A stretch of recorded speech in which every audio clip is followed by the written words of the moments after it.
Feed کیا جو بھوکے تھے اس وقت، کوڑھ کا علاج کیا، اندھے کو بینائی دی اللہ کی مرضی سے، قرآن کے اندر بھی موجود ہیں یہ کرامات حضرت عیسیٰ کے۔ تو فوکس حضرت عیسیٰ کی ساری زندگی اور اس سے پہلے کی کتابوں کے اندر، حضرت موسیٰ کے اندر بھی، حضرت موسیٰ کو جو 7 عجوبے دیے گئے اس میں من و سلوہ بھی تھا کہ وہ فیڈ کرتا رہا لوگوں کو 40 سال تک اس وادی کے اندر۔ تو دا اسپرٹ واز کمیونٹی سے نکلنا تھا، کمیونٹی کی بہبود کرنی تھی۔ رئیسوں کے لیے مذہب نہیں تھا، ٹریڈ اور انڈسٹری کے لیے مذہب نہیں تھا، مذہب اس لیے تھا کہ everything belong to God almighty, اور ہم اس کے امین ہیں۔ اور اس قرآن کی صورت کو اگر آپ دیکھیں کہ اس کتاب کے اندر کوئی جھوٹ نہیں ہے، اور ان جو خدا سے خدا سے ڈرتے ہیں ان کے لیے ہے، جو ایمان لائے غیب پر، اور جنہوں نے نماز قائم کی۔ نماز کس سے قائم کی؟ As a reminder. اور پھر اللہ تعالیٰ فرماتا ہے وَمِمَّا رَزَقْنَاهُمْ يُنْفِقُونَ کہ جو اللہ نے ان کو دیا اس میں سے وہ خیرات کرتے ہیں۔ اچھا، یہ بنیاد ہے اسٹیٹ کی، یہ ایک پیریفرل چیز نہیں ہے۔ میں آپ کے سامنے اس کو سمجھتا ہوں، یہ بنیاد ہے۔ اور اگر آپ میرے نبی صلی اللہ علیہ وسلم اور خلفائے راشدین کی زندگی کو دیکھیں تو the foundation of that state is bringing up جو oppressed لوگ ہیں، جو marginalized لوگ ہیں، ان کی فکر کی ان لوگوں نے سب سے زیادہ۔ It is remarkable۔ حضرت عیسیٰ نے بھی فکر کی، اور میرے نبی صلی اللہ علیہ وسلم نے، خلفائے راشدین نے بھی فکر کی، اور بڑے بڑے انداز سے۔ یعنی قرآن کے اندر about when you talk about disabled people، قرآن کے اندر ایک صورت کے اندر اللہ تعالیٰ میرے نبی کو ہدایت دیتا ہے کہ تم نے ایک نابینا صحابی آگے، تم مصروف گفتگو تھے روسا کے ساتھ، اور قریش کے لوگ بڑے بڑے آئے تھے، اور تم نے ایک نابینا اپنے صحابی کو اگنور کیا۔ اٹ از ریمارکیبل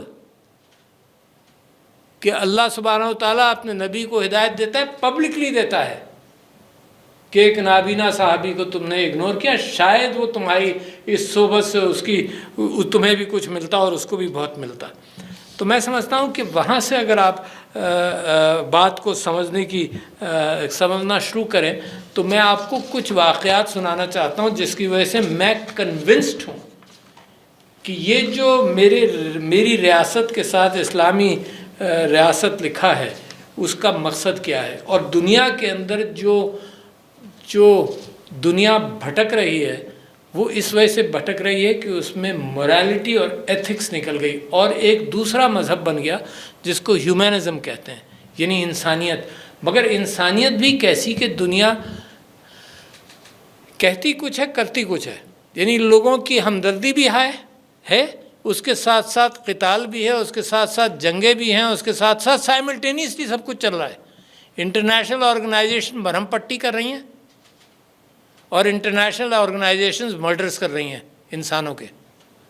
تو لہٰذا واٹ از ہیپننگ، یہ کہ انسان کی سوچ جو ہے وہ ایک غلط الگ راستے پر گئی ہے۔ تو میرے مذہب کی سوچ کے حوالے سے میں اس وجہ سے یہ کہنا چاہتا ہوں کہ میں چاہتا ہوں کہ یہ جو ڈسیبلٹیز اور ریہیبلیٹیشن کی ضرورت ہے یہ گھر گھر سے اس کو ایڈریس کیا جائے۔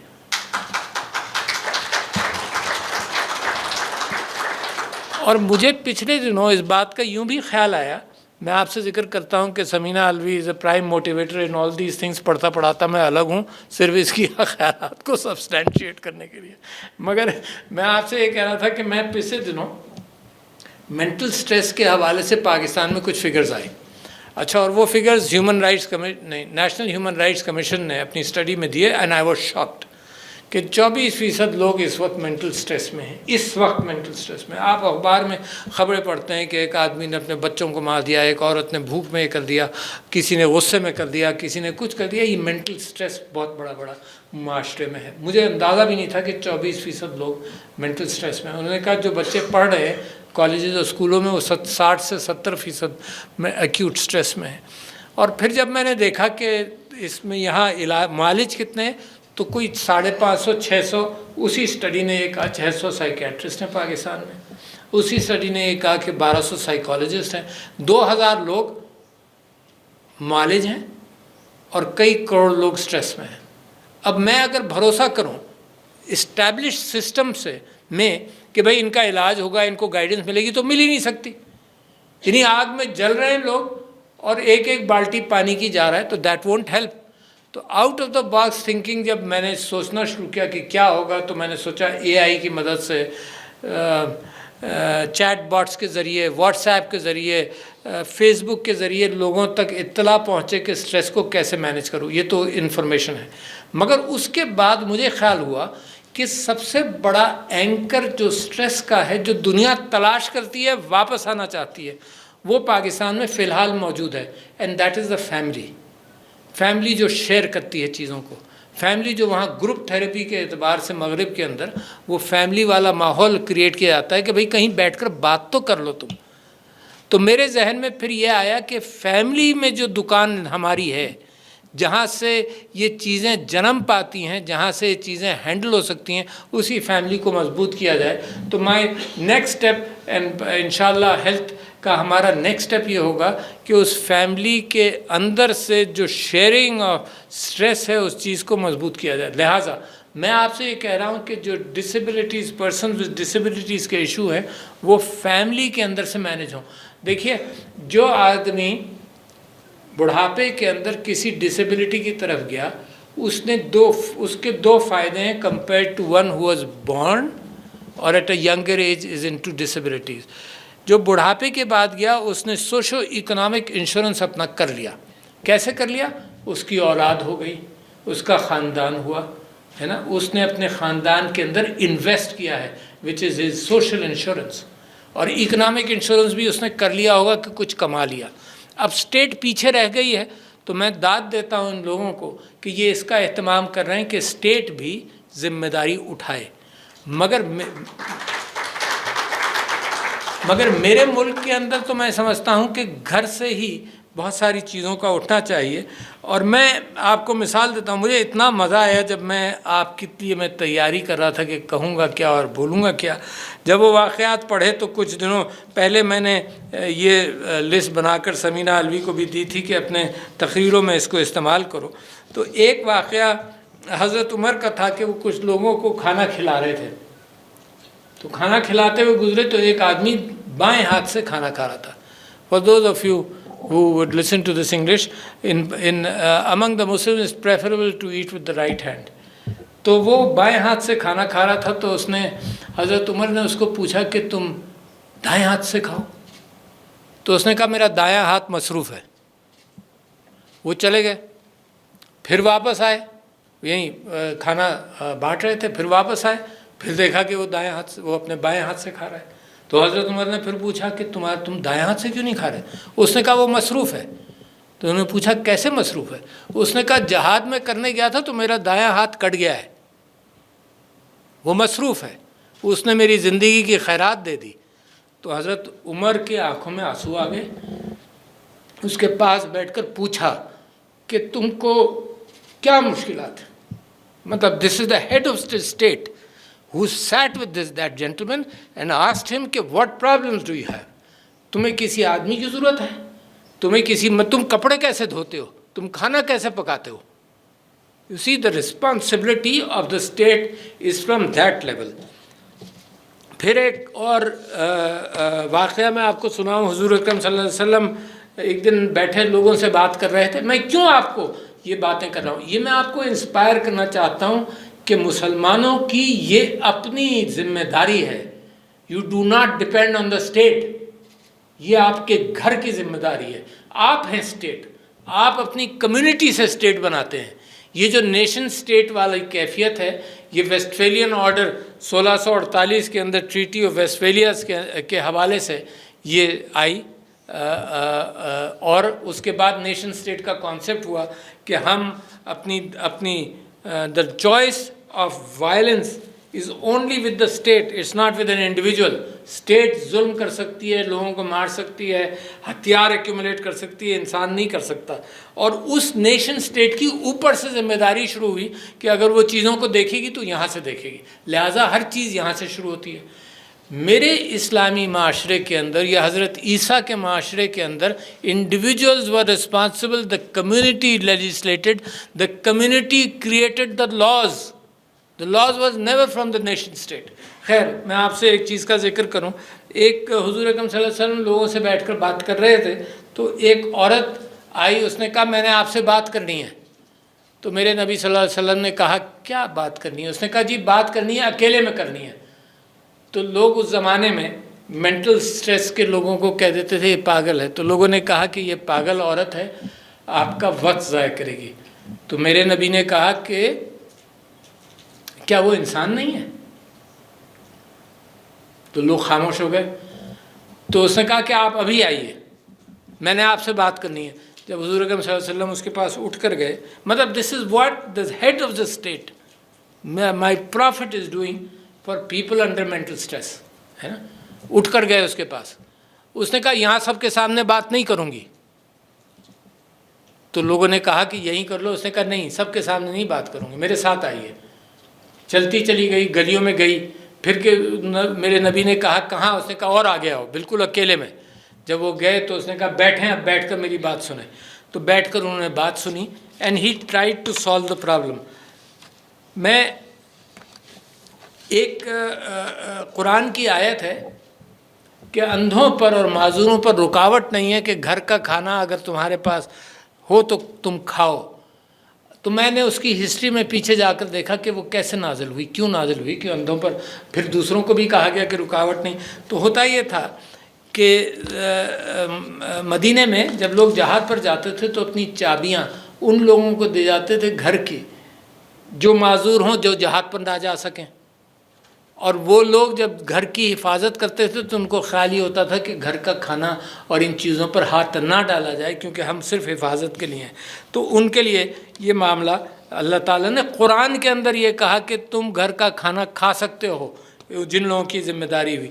اسی طرح سے جناب ایک بڑا مشہور واقعہ ہے. I would not like to end my speech before quoting that, کہ حضرت عمر کو یہ خیال ہوا کہ یہ حضرت ابوبکر صبح صبح نماز پڑھ کر جاتے ہیں اور غائب ہو جاتے ہیں 1 گھنٹے کے لیے, تو بڑی دور کہیں جاتے ہیں, پھر واپس آتے ہیں, پھر اپنے خلیفہ کی ذمہ داری پوری کرتے ہیں. تو ہی واک ود پیچھے پیچھے دور گئے. تو وہ ایک گھر گئے, گھر میں 1 گھنٹے کے بعد نکل کر باہر آئے. تو دوسرے دن جب وہ واپس چلے گئے تو حضرت عمر نے اس گھر کو کھٹکھٹایا تو اس میں ایک عورت تھی, وہ نابینا تھی. اس کو پوچھا یہ کون آتا ہے؟ اس نے کہا کوئی فرشتہ آتا ہے. کیا کرتا ہے آ کر؟ تو انہوں نے کہا یہ آ کر جناب میرے یہاں یتیم بچے ہیں کچھ, ان کے لیے کھانا بناتا ہے, ان کے لیے روٹی پکاتا ہے, برتن دھوتا ہے اور چلا جاتا ہے. سو دس واز دا خلیفہ کیرنگ آؤٹ دیٹ رسپانسبلٹی. تو میں آپ سے یہ کہہ رہا ہوں کہ یہ جو ذمہ داری ہے, یہ ذمہ داری معاشرے کی ہے. اور اسلامی تاریخ کے اندر سارا معاشرہ اور سارا جو قانون بنا وہ معاشرے سے کمیونٹی انٹریکشن سے بنا. یہ جو مفتی تھے جو فتویٰ دیتے تھے, یہ گورنمنٹ اپوائنٹڈ مفتی کبھی بھی نہیں تھے, یہ پرائیویٹ سیکٹر کے تھے. اور ان کی پرائمری کام یہ تھا کہ سرکار کی ساری چیزوں کے لیے عام آدمی کو انصاف دینے کا طریقہ اختیار کیا جائے. تو یہ چیز میں آپ کے سامنے اس وجہ سے کہنا چاہتا تھا کہ میں سمجھتا ہوں کہ یہ جو پاکستان کے اندر I would like to trust my people to make this a country جس کے اندر کمپیشنیٹ ہوں. کوئی وجہ نہیں یعنی میں سمجھتا ہوں ہر چیز کے لیے آپ کو ٹیکنالوجی کے لیے میرے بھائی جو باہر سے آئے ہیں ان کی مدد کی ضرورت ہے. جو چیزیں انہوں نے امپلیمنٹ کر لیں اپنے یہاں, جن تجربات سے گزر گئے, یہ ان سے ہم سیکھیں گے. مگر جو ایکچوئل اسپرٹ ہے وہ ایٹیٹیوڈس کی ہے. جو ڈسیبلڈ لوگ ہیں ان کے لیے پاکستانی معاشرے کے اندر میں نے یہ دیکھا ہے کہ لوگوں کے ایٹیٹیوڈز اس وقت ویلکمنگ نہیں ہیں. سمینہ علوی اور میں یہ سمجھتا ہوں کہ جو ڈپرائیوڈ لوگ ہیں معاشرے کے, جس کے اندر عورت بھی آج کل شامل ہے, اس وجہ سے شامل ہے کہ نوکریوں کے حوالے سے, اس کی تعلیم کے حوالے سے, اس کی پھر آگے ترقی کے حوالے سے, she is not yet an equal participant in the economy of society. Quaid-e-Azam محمد علی جناح بھی کہتے گزر گئے کہ عورت کے بغیر معاشرہ کامیاب نہیں ہوگا. وراثت مسلمانوں نے دی، مگر اب بھی ہم نے کلچر کی بنیاد پر عورت کو بھی آئسولیٹ کیا ہوا ہے۔ تو ڈپرائیوڈ سیگمنٹس ہر وہ سیگمنٹ ہے جو لوگوں کے ساتھ چل نہیں سکتا۔ اسی ڈپرائیوڈ سیگمنٹ کے اندر 2.70 کروڑ بچے تعلیم سے یعنی اسکولوں کے باہر ہیں، اور میرے لیے اور آپ کے لیے کتنی تکلیف دہ بات ہے یہ چیز۔ اور اسی وجہ سے میں سمجھتا ہوں کہ یہ اسٹیٹ، نیشن اسٹیٹ اوپر سے لائے گی تو 2.70 کروڑ بچوں کے اسکول بناتے بناتے 50 سال ہمیں اور لگ جائیں گے، اور اگر اندر سے لائے گی کہ معاشرہ خود اس کا اہتمام کرے، مسجدیں خالی رہتی ہیں فجر سے لے کر ظہر تک، پڑھے لکھے لوگ، مولوی صاحب خود پڑھے لکھے ہیں، اگر یہ اہتمام ہم کمیونٹی کے ذریعے لے کر آئیں تو پاکستان اگر ترقی کرے گا تو اسی انداز سے کرے گا۔ تو میں آپ کے سامنے یہ ساری باتیں کر رہا ہوں، اس کے ساتھ ساتھ 3-4 چیزیں ٹیکنیکل اعتبار سے آپ کے سامنے ذکر کر دوں کہ پرسنز ود ڈسیبلٹیز کو پاکستان کے اندر ہم نے 4 انداز سے کیا کہ جن کی یعنی ویژول ڈسیبلٹی ہے جو نابینا ہے، یا ہیئرنگ ڈسیبلٹی ہے، یا فزیکل ڈسیبلٹی ہے، ان کا دماغ میرا اور آپ جیسا ہے، تو لہٰذا ہمیں یہ اہتمام کرنا پڑے گا کہ بچپن سے یا جب بھی یہ آئیڈینٹیفائی ہوں، جب سے ان کو معاشرے کا پروڈکٹیو ممبر بنایا جائے، بہت ضروری ہے۔ یہ عام اسکولوں میں تعلیم پائیں، سیگریگیٹڈ اسکولوں میں نہیں تعلیم پائیں۔ کیوں؟ اس لیے کہ جو عام بچے ہیں جن کے اندر کوئی PW ڈسیبلٹی نہیں ہے، وہ ان کے ساتھ بہتر اور اچھا معاشرتی سلوک کرنا سیکھیں، اور یہ جو بچے جو یہ ہیں خود پرسنز ود ڈسیبلٹیز، ان کو بھی پتہ چلے کہ پاکستان کا معاشرہ اتنا آسان نہیں ہے۔ بچے تو بالکل کھل کر بات کر لیتے نا۔ سمینہ علوی پچھلے دنوں ویل چیئرز بانٹ رہی تھیں، تو 2 بچے بھائی بہن تھے شاید، ان کو اسپائنل پرابلم تھا، کوئی کب تھا جس کو اردو میں کب کہتے ہیں۔ تو انہوں نے پوچھا تم کو اسکول میں کوئی پرابلم ہوتا ہے؟ اس نے کہا کہ نہیں، بس صرف یہ کہ بچے دوسرے میرے کلاس کے لوگ کہتے ہیں کبڑا اور کبڑی کہہ کر بلاتے ہیں۔ اچھا، تو بچوں کے اندر یہ سینسٹیوٹیز جب آئیں گی جب یہ اپنے ساتھ دیکھیں گے ان لوگوں کو، جب یہ الگ سے دیکھیں گے تو نہ ان کو کچھ پتہ نہ ان کو کچھ پتہ۔ تو لہٰذا ایک تو یہ کہ ان کی ایجوکیشن ساتھ ہو، سوائے ان کے اس میں سے بھی بہت سارے لوگ جو مینٹل ڈسیبلٹیز کے بچے ہوں گے، وہ ان کو بھی ساتھ ساتھ چلانے کی کوشش کی جا سکتی ہے، مگر سیویئر مینٹل ڈسیبلٹیز کے لیے الگ انسٹیٹیوشنلائزڈ ٹریننگ ہو سکتی ہے۔ اس کے بعد دوسری چیز یہ ہے کہ ان کو اسکل سیٹ دیے جائیں۔ یعنی آپ کو تعجب ہوگا یا آپ کو نہیں پتہ ہو کہ اسلام آباد میں ایک ہیئرنگ ڈسیبلٹی کے 3 بھائی ہیں جو برگر بناتے ہیں، اور ان کی بس وہ پارک کر کے برگر بنا کر بیچتے ہیں۔ ایسے ہی بعض اچھے انسٹیٹیوشنز ہیں جن کو ہم انکریج کرتے ہیں ملٹی نیشنلز کے اندر، کہ KFC کراچی میں بھی ہے اور شاید لاہور میں بھی ہے، جس کو ٹوٹلی مین کرتے ہیں۔ بچے ود ہیئرنگ ڈسیبلٹیز، ان کے گردن میں لٹکا رہتا ہے مینیو اور اشارے اس بات کے کہ کیا کیسے آرڈر کرو، کیا کرو۔ تو میرا اور آپ کا فرض یہ ہے کہ ان کے لیے آسانیاں پیدا کریں، مگر اچانک اگر جب میں آج جا کر بازار دیکھتا ہوں تو بازار میں person with a wheelchair Islamabad کے بازاروں میں جا نہیں سکتا، کیونکہ ہمیں جب بازار بنا رہے تھے جب ان چیزوں کا خیال نہیں تھا۔ تو لہٰذا ایک تو ایکسیس، جن کو فزیکل ڈسیبلٹی ہے ان کے لیے ایکسیس، اور جن کو ویزیبلٹی کی ڈسیبلٹی ہے ان کے لیے بھی ایکسیس اور ٹولز، اور یہ کہ ہر معاشرہ، سارا معاشرہ فکر کرے کہ یہ اتفاق سے یہ نابینا فرد آیا ہے، اس کے لیے میں آسانیاں پیدا کروں۔ That's the spirit. The system should stop to create room for a person with disability. آپ دیکھیں جتنا کام جو کر سکتا ہے اس کو کام کے اندر ملائیں۔ جیسے چھوٹا بچہ نہیں ہوتا، اس کی لمیٹڈ سکل سیٹ ہوتی ہے، مگر آپ پھر بھی کہتے ہیں کہ بیٹا میری چپلیں لے آؤ ذرا، تو وہ چپلیں لے آ کر خوش ہو جاتا ہے نا۔ تو یہ بھی پھول ہیں معاشرے کے، ہیں جو نابینا ہیں، جو دیکھ نہیں سکتے، اور جو فزیکلی ڈسیبلڈ ہیں۔ ہم لوگ ایک مرتبہ سوات گئے تو مجھے ایک پہاڑی پر ایک آدمی نظر آیا جو ویل چیئر پہ تھا۔ نہ کھیت میں اس بیچارے کی ویل چیئر چل سکتی تھی، نہ وہ کبھی تعلیم کے لیے کہیں جا سکا، نہ وہ کہیں سے اپنے گھر کے باہر کہیں جا سکا۔ تو میں سمجھتا ہوں کہ اسٹیٹ بھی رسپانسبل ہے، مگر اسٹیٹ سے زیادہ وہ معاشرہ ذمہ دار ہے جو اس معاشرے کے اندر یہ ان لوگوں کو نگلیکٹ ہونے دے۔ تو لہٰذا میں شکریہ ادا کرتا ہوں WHO کا، آؤٹ اسٹینڈنگ کوآپریشن انہوں نے کیا ہے اس کام کے اندر، اور میں سمجھتا ہوں کہ ہمارے ملک کی سوچ ڈپینڈنٹ سوچ نہیں ہونی چاہیے۔ ہماری ملک کی سوچ اپنی وراثت، آپ کی وراثت جو ہے وہ آپ کی ایتھکس اور موریلٹی کی وراثت ہے۔ دنیا نے اس وقت ایتھکس اور موریلٹی کو سائیڈ میں رکھ دیا ہے، اور بڑا کلیئر میں آپ کو بتا رہا ہوں کہ اگر آپ یونائٹڈ نیشنز کو بھی دیکھ لیں، آپ دنیا کی ترقی یافتہ قوموں کو بھی دیکھ لیں، تو وہاں اپنے لوگوں کے لیے کوئی فیسلٹی تو کر لیتے ہیں، مگر دوسرے ملکوں کے انسانوں کو انسان نہیں سمجھتے۔ جو امیگرنٹس کا حال میڈیٹرینین کے اندر ہے، اس سے آپ کو اندازہ ہو جانا چاہیے، جو حال اموات کا یوکرین میں ہے، اس سے آپ کو اندازہ ہونا چاہیے کہ اگر صرف ہیومینٹی کی عقل پر بھروسہ کریں گے تو وہاں سے مجھے لگتا نہیں ہے کہ پچھلے 100 سال میں اس عقل سے کوئی موریلٹی اور ایتھیکل اصولوں کی بنیاد پڑی ہو، ہیومنزم کی پڑی ہے۔ اور میں سمجھتا ہوں کہ وہ مسلمان جس کا نبی پانی کے لیے بھی یہ کہتا تھا کہ وضو کرنا ہو دریا کے پاس بھی تو احتیاط سے استعمال کرو، تو آج جو انوائرمنٹ کے لوگ ہیں وہ سوچتے ہوں گے کہ کتنی بڑی بات آج سے 1400 سال پہلے کہی گئی۔ تو یہ جو آپ کی وراثت ہے وہ وراثت ہے جس کے اندر انوائرمنٹ، انسان اور ساری نیچر کے ساتھ ایک محبت، کیونکہ یہ اللہ کی امانت ہے، یہ آپ کے لیے ایکسپلائٹیٹو کیفیت نہیں ہے کہ زمین پر قدم رنجا کرو، جتنا مرضی آئے لوٹو، جتنا مرضی آئے منافع کماؤ، جتنا مرضی آئے۔ تو لہٰذا قرآن کی پہلی سورت کہتی ہے کہ خرچ کرو جو اللہ نے تمہیں رزق دیا ہے، جو اللہ نے دیا ہے، آپ نے نہیں بنایا۔